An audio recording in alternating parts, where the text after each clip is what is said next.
नमस्ते दोस्तों, आज हम एक ऐसी गंभीर स्थिति पर बात कर रहे हैं जिसने पूरे दक्षिण एशिया को चिंता में डाल दिया है। हमारा पड़ोसी देश बांग्लादेश इस वक्त आग की लपटों में है। शेख हसीना के इस्तीफे के बाद वहां जो सत्ता का वैक्यूम बना है वह सिर्फ बांग्लादेश के लिए ही नहीं बल्कि भारत की नेशनल सिक्योरिटी के लिए एक बड़ा रेड अलर्ट है। आज के इस वीडियो में हम बात करेंगे उस 22 किलोमीटर चौड़ी जमीन के टुकड़े की जिसे हम चिकन नेक या सिलीगुड़ी कॉरिडोर कहते हैं। क्या बांग्लादेश की अस्थिरता का फायदा उठाकर भारत के दुश्मन इस रास्ते को काटने की साजिश रच रहे हैं? चलिए गहराई से समझते हैं। पिछले कुछ हफ्तों में बांग्लादेश में जो हुआ उसने सबको हैरान कर दिया है। छात्र आंदोलन से शुरू हुई बात तख्तापलट तक पहुंच गई, लेकिन सवाल यह है कि क्या यह वाकई सिर्फ एक जन आंदोलन था? जानकारों का मानना है कि इसके पीछे विदेशी ताकतों और कट्टरपंथी संगठनों का हाथ हो सकता है।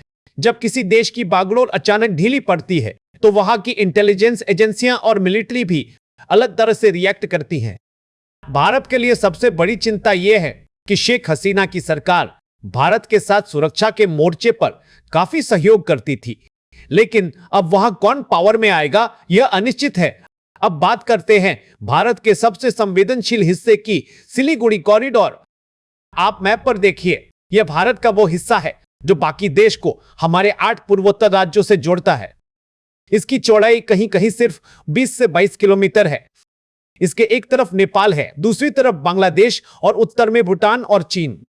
अगर बांग्लादेश में कोई ऐसी सरकार आती है जो भारत विरोधी है या वहां अराजकता फैलती है तो आतंकियों और विदेशी घुसपैठियों के लिए इस कॉरिडोर के पास अशांति फैलाना बहुत आसान हो जाएगा। अगर दुश्मन ने इस छोटी सी पट्टी को ब्लॉक कर दिया तो भारत का संपर्क अपने 7 राज्यों से कट सकता है। इसी को मिलिट्री भाषा में चोक पॉइंट कहा जाता है। इस पूरी सिचुएशन में 2 और खिलाड़ी हैं जिन पर नजर रखना जरूरी है, चीन और पाकिस्तान। चीन हमेशा से ही सिलीगुड़ी कॉरिडोर के पास डोकलाम जैसे इलाकों में अपनी मौजूदगी बढ़ाना चाहता है। दूसरी तरफ बांग्लादेश की अस्थिरता का फायदा उठाकर पाकिस्तान की इसी फिर से वहां अपने पैर जमाने की कोशिश कर सकती है। अगर बांग्लादेश की जमीन का इस्तेमाल भारत के खिलाफ आतंकी कैंपों या अलगाववादी समूहों के लिए होने लगा तो हमारे लिए यह डबल फ्रंट वार जैसी स्थिति हो जाएगी। भारत के पूर्वोत्तर राज्यों में उग्रवाद को फिर से हवा मिल सकती है। भारत सरकार और हमारी सुरक्षा एजेंसियां इस खतरे से वाकिफ है। बॉर्डर पर बीएसएफ को हाई अलर्ट पर रखा गया है। भारत की कोशिश है कि बांग्लादेश में जल्द से जल्द शांति बहाल हो और वहां एक ऐसी अंतरिम सरकार बने जो भारत की सुरक्षा चिंताओं का सम्मान करे। हमें अपनी इंटेलिजेंस को और मजबूत करना होगा और सिलीगुड़ी कॉरिडोर के आसपास इंफ्रास्ट्रक्चर को इतना बेहतर बनाना होगा कि किसी भी आपात स्थिति में हम तुरंत रिस्पॉन्स दे सके। बांग्लादेश में लगी आग की तपिश भारत तक पहुंचना तय है, लेकिन हम कितने तैयार हैं यह हमारी कूटनीति पर निर्भर करता है। चिकन नेक भारत की लाइफलाइन है और इसकी सुरक्षा सर्वोपरि है। आपको क्या लगता है, क्या बांग्लादेश के हालात भारत के लिए वाकई खतरे की घंटी हैं? कमेंट्स में अपनी राय जरूर बताएं। अगर वीडियो इंफॉर्मेटिव लगा हो तो इसे लाइक करें और चैनल को सब्सक्राइब करना न भूलें। मिलते हैं अगले वीडियो में। नमस्ते दोस्तों, आज हम एक ऐसी गंभीर स्थिति पर बात कर रहे हैं जिसने पूरे दक्षिण एशिया को चिंता में डाल दिया है। हमारा पड़ोसी देश बांग्लादेश इस वक्त आग की लपटों में है। शेख हसीना के इस्तीफे के बाद वहां जो सत्ता का वैक्यूम बना है वह सिर्फ बांग्लादेश के लिए ही नहीं बल्कि भारत की नेशनल सिक्योरिटी के लिए एक बड़ा रेड अलर्ट है। आज के इस वीडियो में हम बात करेंगे उस 22 किलोमीटर चौड़ी जमीन के टुकड़े की जिसे हम चिकन नेक या सिलीगुड़ी कॉरिडोर कहते हैं। क्या बांग्लादेश की अस्थिरता का फायदा उठाकर भारत के दुश्मन इस रास्ते को काटने की साजिश रच रहे हैं? चलिए गहराई से समझते हैं। पिछले कुछ हफ्तों में बांग्लादेश में जो हुआ उसने सबको हैरान कर दिया है। छात्र आंदोलन से शुरू हुई बात तख्तापलट तक पहुंच गई, लेकिन सवाल यह है कि क्या यह वाकई सिर्फ एक जन आंदोलन था? जानकारों का मानना है कि इसके पीछे विदेशी ताकतों और कट्टरपंथी संगठनों का हाथ हो सकता है। जब किसी देश की बागडोर अचानक ढीली पड़ती है तो वहां की इंटेलिजेंस एजेंसियां और मिलिट्री भी अलग तरह से रिएक्ट करती हैं।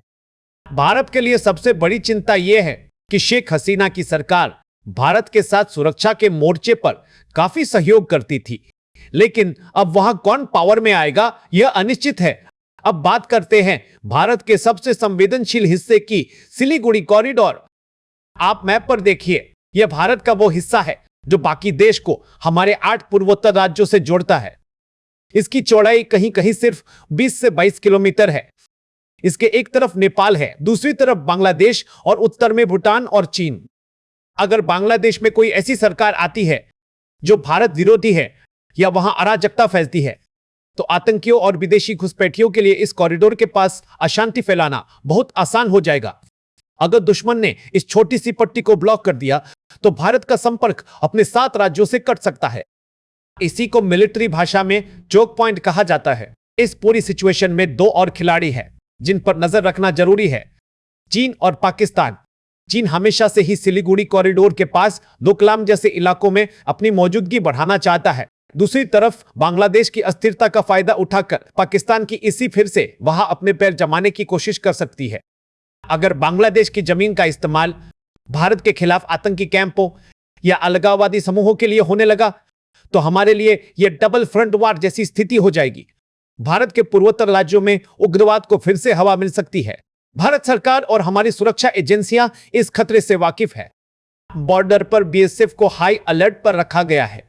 भारत की कोशिश है कि बांग्लादेश में जल्द से जल्द शांति बहाल हो और वहां एक ऐसी अंतरिम सरकार बने जो भारत की सुरक्षा चिंताओं का सम्मान करे। हमें अपनी इंटेलिजेंस को और मजबूत करना होगा और सिलीगुड़ी कॉरिडोर के आसपास इंफ्रास्ट्रक्चर को इतना बेहतर बनाना होगा कि किसी भी आपात स्थिति में हम तुरंत रिस्पॉन्स दे सके। बांग्लादेश में लगी आग की तपिश भारत तक पहुंचना तय है, लेकिन हम कितने तैयार हैं यह हमारी कूटनीति पर निर्भर करता है। चिकन नेक भारत की लाइफलाइन है और इसकी सुरक्षा सर्वोपरि है। आपको क्या लगता है, क्या बांग्लादेश के हालात भारत के लिए वाकई खतरे की घंटी हैं? कमेंट्स में अपनी राय जरूर बताएं। अगर वीडियो इंफॉर्मेटिव लगा हो तो इसे लाइक करें और चैनल को सब्सक्राइब करना ना भूलें। मिलते हैं अगले वीडियो में।